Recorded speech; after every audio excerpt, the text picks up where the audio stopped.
We have to strip the side timing. We have to strip the sump at the bottom to be able to clean up the whole the oil strainer, and then start putting everything back. Yes, ma. Out. Out. Out. Out. Out. Boom! Is out. Can see this belt. Still original. Okay, let's open this and see what's the surprise inside.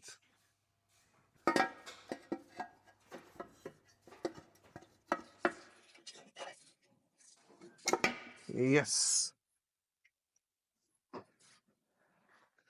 The whole time. So for sure is something missing there. Okay. Let's have a look. I see some pieces. Yeah, you can see some pieces there.